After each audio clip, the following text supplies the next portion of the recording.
Tuesday, March 11th, and welcome back to the docuseries, man. Today's video, I'm gonna break down the trades that I took last night going into today, essentially what happened, and we'll go from there. Going into yesterday, the main thing I saw was we had rejected this resistance point of the daily time frame right here. I had this area drawn out as a potential reverse head and shoulder pattern to be able to form. I did take a trade a little bit before the market actually closed. Once I saw this transition right here trying to happen on the 15-minute time frame, we already had all these exhaustion wicks. We already had a nice bullish engulfing. But once this 15-minute candle closed like this, I was ideally waiting for a pullback around that 28.86. But then on the 5-minute time frame, price just continued pushing up. I saw it as momentum seems like it's kicking in because it's at a perfect confluence, this daily potential reverse head and shoulder pattern area. I got in the trade when I was driving. Come on now, dog. And I entered double the risk accidentally. Come on, man. Once the market officially closed, it looked like this right here. And once the market reopened, it started to drop. We had a bearish engulfing that happened at that confluence area. I still believe in the trade, but I also understood that with a bearish engulfing like that, it could easily potentially come and wick out the entries and still be completely valid. I wasn't initially trying to risk 2% on the trade. It was only supposed to be 1% risk. Once price started pulling back, I ended up cutting my position short. Now, I still believe in the bias, but that right there was on me, right? That was just human error and foolishness, placing the trade, entering while I'm driving. Once I had this bullish engulfing right here, I took another trade opportunity. Stop loss was about the same as where it was initially because I never officially got stopped out. It was just the foolish entries that I took. Then the market continued to play out for a while. As we can see over the next couple of hours, it pushed up very, very nicely. I closed the positions at this point for the day, particularly, it was about a break-even day. And then this is where I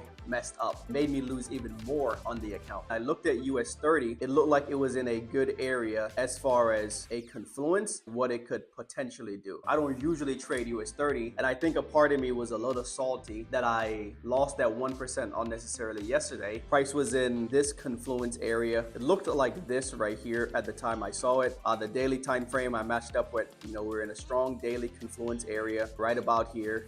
All the support. 4 hour at the time looked very, very bullish. I mean, it doesn't look bullish right now, but the 4 hour at the time looked very, very bullish. The 1 hour at the time looked very bullish, like a nice bullish close is about to happen. It was right before this candle actually closed. Price seems like it has enough momentum to at least try to push up back to this confluence area up here. I entered a trade opportunity right then and there. Within the next 15 minutes, price had a huge bearish dump. Eventually, it stopped me out. When the candle closed like this right there on the 15-minute and then the 30-minute closing with this huge exhaustion, I still at the time had a strong conviction that the price had enough momentum to push price higher to that zone that I was anticipating. So I got in another opportunity, and I was only risking about 0.5% on each. To the next 15 minutes to the next 30 minutes, price dumped again. And then I got stopped out one more time to lose another 1%. Biggest takeaway from last night going into today, I could have avoided the loss yesterday if I didn't place a trade while I was driving in the first place. The 2% I made would have gave me extra cushion. And also I could have avoided the further loss I took today by just not trading US 30. It's just one of those where losses are going to happen. Whether it's the loss happened naturally because it's just part of your edge, or you do something stupid. The best thing you can do is learn from it. Back to about an 8% drawdown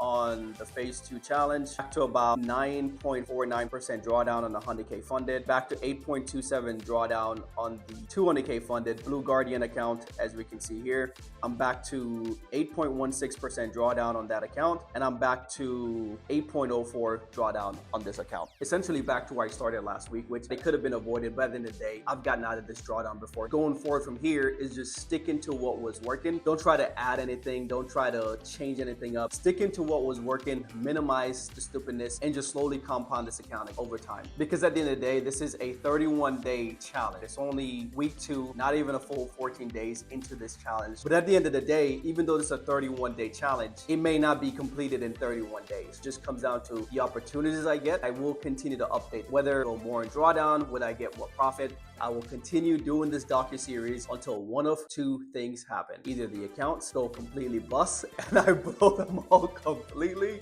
or I take this account back to break even, getting a payout, and getting funded on the phase 2 accounts. Peace.